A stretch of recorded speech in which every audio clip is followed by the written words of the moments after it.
Bom dia, queridos irmãos. Vamos para mais uma aula, a sexta aula de História Eclesiástica. Estou aqui pela manhã e com bastante serviço aqui na roça, mas tirei esse tempinho para a gente estar conversando um pouco sobre os avivalistas e o puritanismo.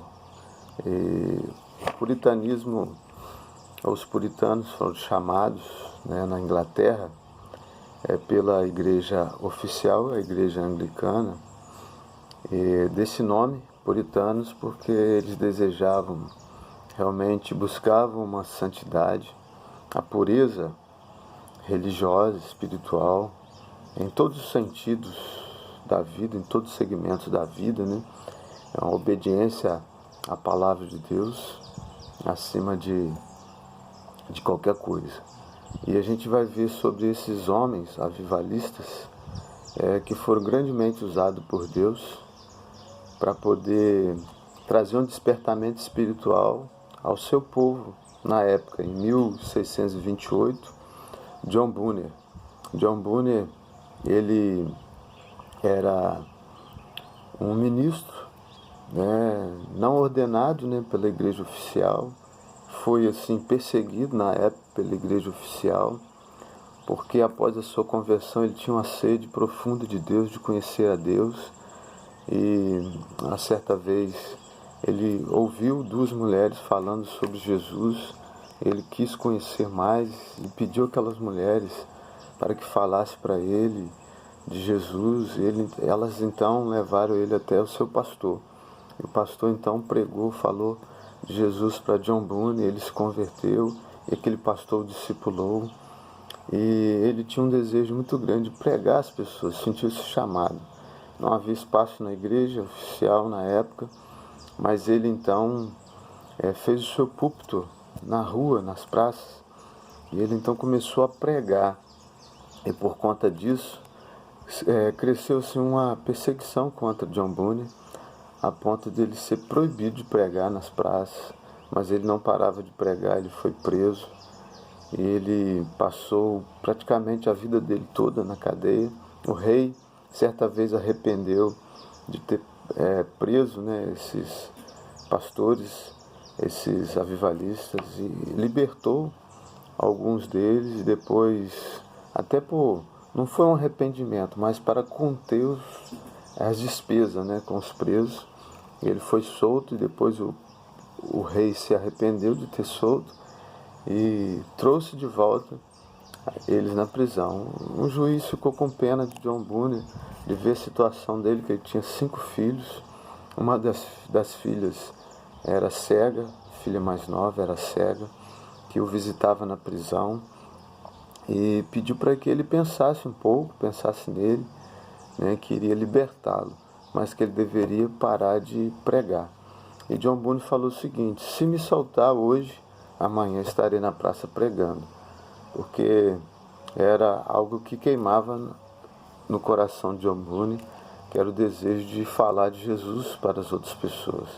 Então John Bunyan foi muito importante entre os puritanos, talvez um dos maiores puritanos, porque muitas coisas ele escreveu, e a maior obra de John Bunyan foi O Peregrino, best-seller, Depois da Bíblia foi o livro mais lido na época, que foi O Peregrino, de forma assim alegórica, Ele mostrou o Evangelho de uma forma assim muito poética, muito interessante. E vale a pena, se você tiver acesso aí ao Peregrino, vale a pena você gastar um tempo e ser abençoado com essa obra. Tem um filme também, O Peregrino, na versão nova. E vamos falar também de outro avivalista, que foi John Wesley. John Wesley vem de uma família assim, muito grande. Seus pais tiveram aí 19 filhos, e sei que na época isso era um pouco normal, mas podemos pensar em resgatar isso daí, E para mim não tem mais tempo, já estou um pouco maduro, Mas se eu soubesse que ia morar um dia na roça, bastante espaço, né? Quem sabe pelo menos 5, né? Eu tenho 3 filhos, mas nós estamos perdendo aí para os muçulmanos, né? Diz que a Europa ela vai deixar de ter uma cultura europeia, vai perder sua cultura, porque os muçulmanos estão crescendo e os europeus só têm 1 ou 2 filhos no máximo. E a gente precisa pensar sobre isso daí. E no Brasil também isso pode acontecer. As famílias estão diminuindo. Eu sei que a educação hoje em dia, né, é algo assim custoso, mas temos que refletir sobre isso, né?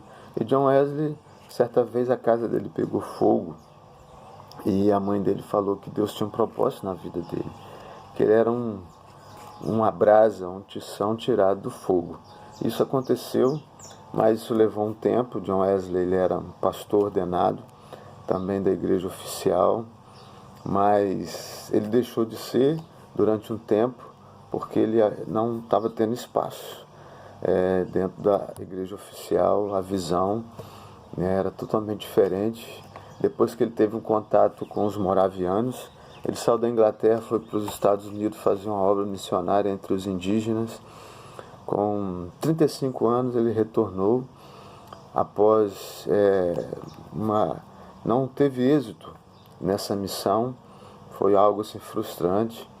E na viagem, numa das viagens, ele retornando dentro do navio, ele teve contato com os moravianos, né, com os irmãos morávios, que teve como líder o Conde von Zinzendorf, na Alemanha.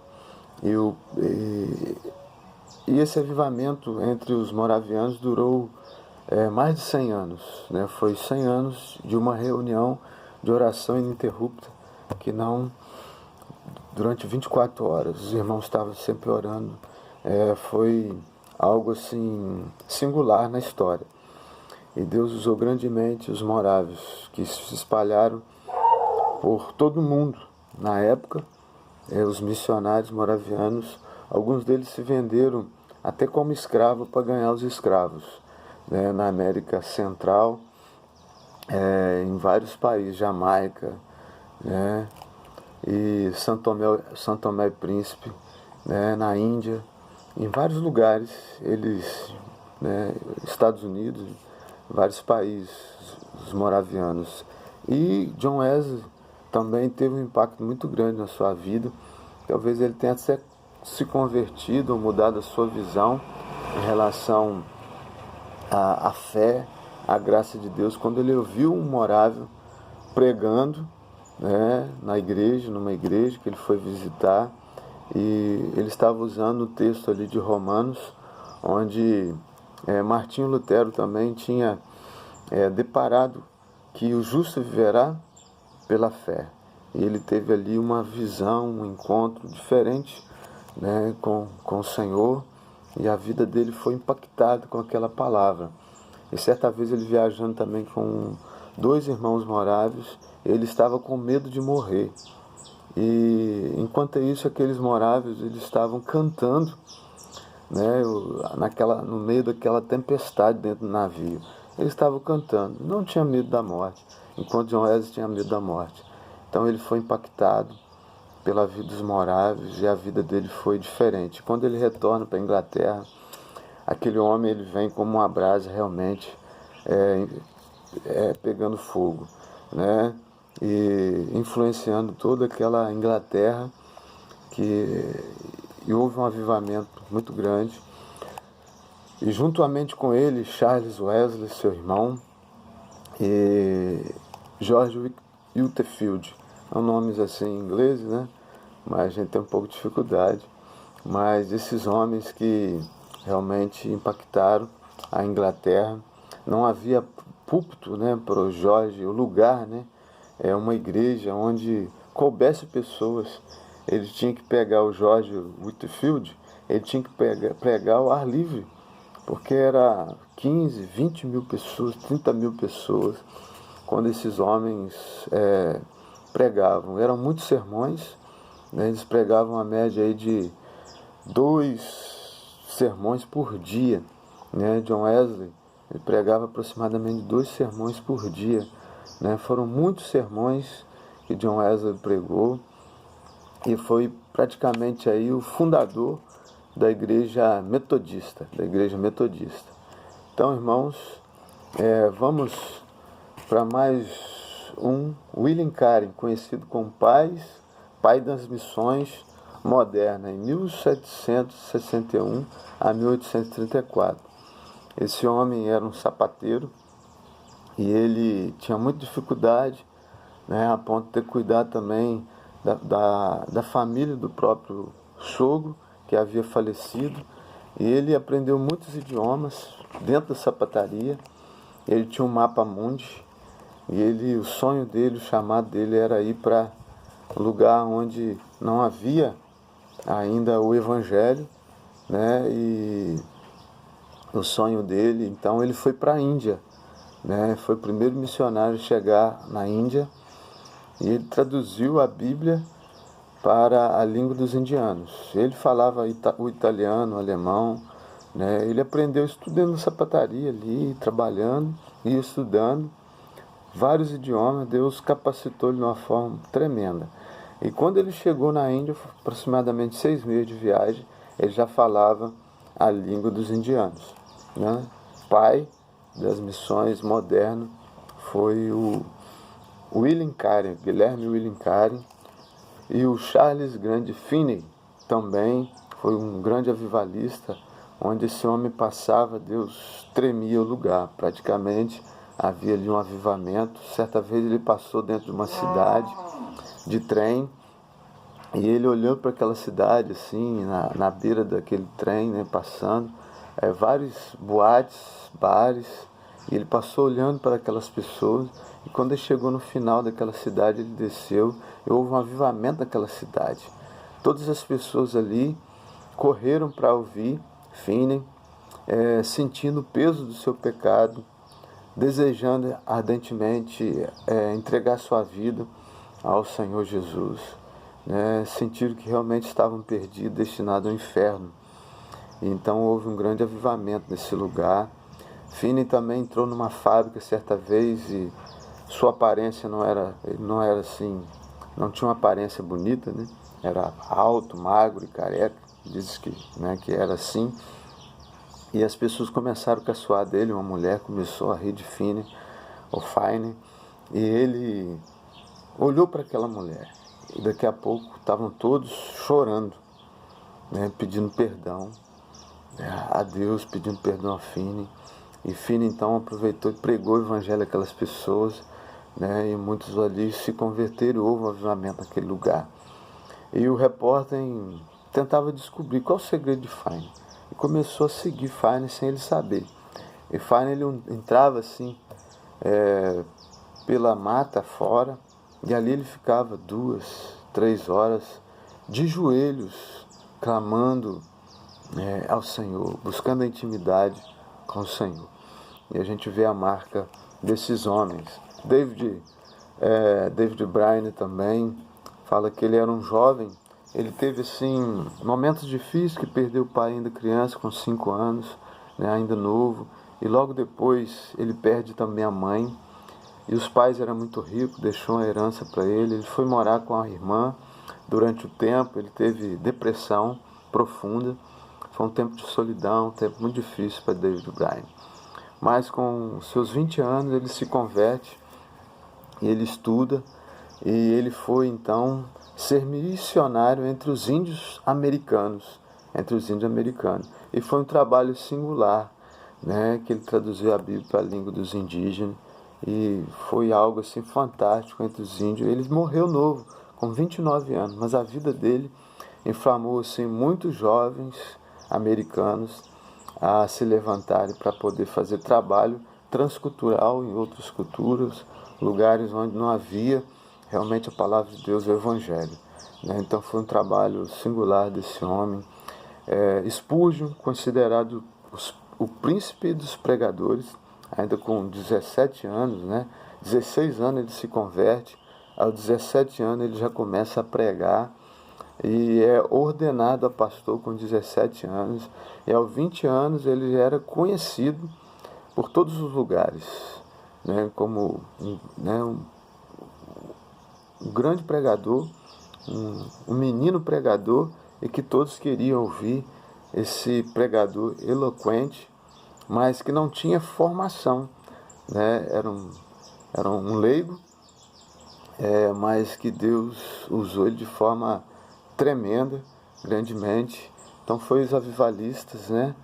E depois até chegar na Rua Azusa, né? Com Simonton, e ali também houve um grande avivamento. Esse avivamento era a base aí da Assembleia de Deus, que chegou até Belém do Pará, aqui no Brasil, né? Alguns anos depois. Um avivamento que durou 10 anos aproximadamente, mas que a gente vê assim que Deus agiu de uma forma assim muito poderosa, um lugar onde havia muitos milagres, cultos que duravam assim, entrava pela madrugada fora. E então foi ali na Rua Azusa, né, nos Estados Unidos.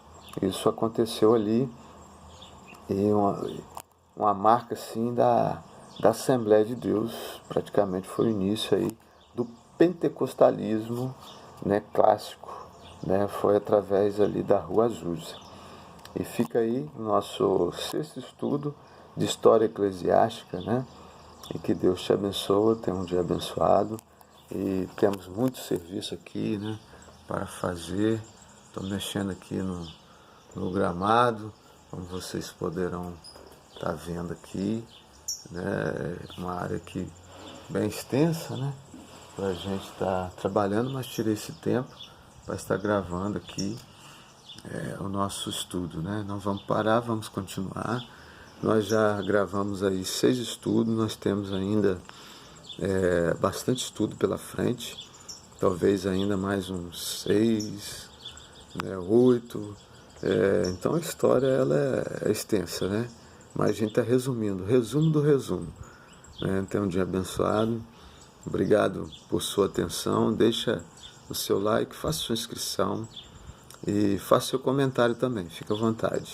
Espero que você tenha gostado. Deus te abençoe.